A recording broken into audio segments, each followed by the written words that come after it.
Buenos días, profesora. Mi nombre es María José Contreras del curso 10.1 y vengo a presentar mi relato histórico sobre la violencia bipartidista en Colombia. Bueno, para empezar, el periodo de 1945 hasta 1958 fue un periodo completamente violento en la historia de Colombia, ya que enfrentó a liberales contra conservadores de una manera muy violenta. Todo esto comenzó con la llegada de los conservadores al poder en 1946. Aunque después de varios años de este predominio, la gente estaba polarizada. Pero lo que verdaderamente encendió esta chispa fue el asesinato de Jorge Eliezer Gaitán el 9 de abril de 1948.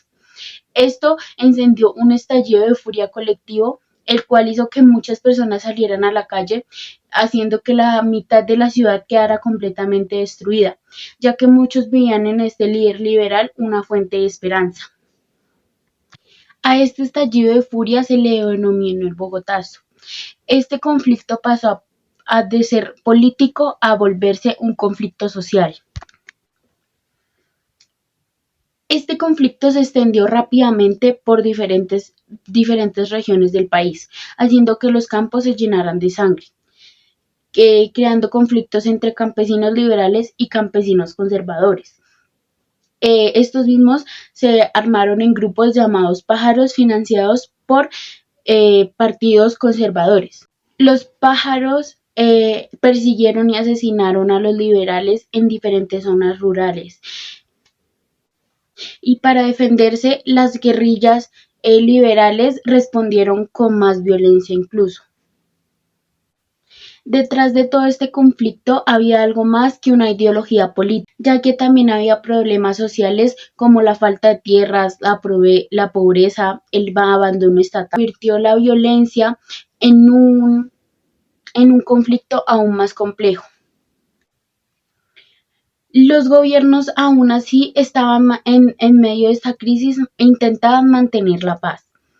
No fue hasta que la situación llegó hasta tal punto que en 1953 el presidente Laureano Gómez fue reemplazado por el general Rojas Pinilla. En la historia se muestra como si fuera un golpe de Estado, aunque si no lo ponemos a analizar bien, no cumple directamente con las características para ser un golpe de Estado. Por eso digo reemplazado en vez de derrocado.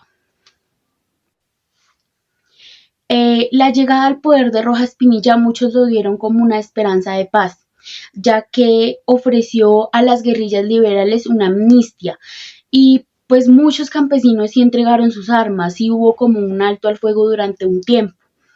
Pero al pasar de los años, la presidencia de Rojas Pinilla se volvió cada vez más autoritaria y represiva, lo que hizo que la violencia resurgiera de nuevas formas. Algunas guerrillas, en vez de desmovilizarse, resurgieron en nuevos movimientos. El fin de todo este ciclo de violencia partidista llegó en 1957, ya que después de la crisis política, los dos bandos, liberales y conservadores, tuvieron que llegar a un acuerdo histórico. Tras la caída de Rojas Pinilla, ambos bandos firmaron el pacto histórico, el cual empezó a aplicarse desde 1958. El cual consistía en alternarse el poder entre liberal y conservador 16 años, o sea, los conservadores mantenían el poder 16 años y luego los liberales 16 años, y así se iría haciendo. Con este pacto se buscó que ambos partidos quedaran satisfechos sin ser excluidos, por lo cual tendría que frenar la guerra que se había dado entre estos dos bandos. Y aunque el Pacto Nacional sí logró detener el conflicto entre conservadores y liberales, siguió pues diferentes problemas sociales siguieron, como que los campesinos siguieron sin tierras, sin poder volver a sus hogares. Además, las guerrillas no se acogieron a la amnistía y dieron paso a los grupos insurgentes que vendrían en años después.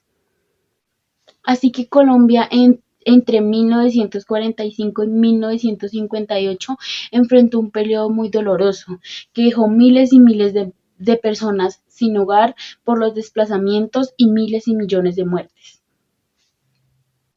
La violencia bipartidista terminó con el Pacto Nacional, pero la verdad es que se transformó y dejó huella en la historia colombiana, ya que se convirtió en el problema de años siguientes, demostrando así que la intolerancia política y la falta de soluciones sociales dejan a un país completamente dividido y sumergidos en una guerra.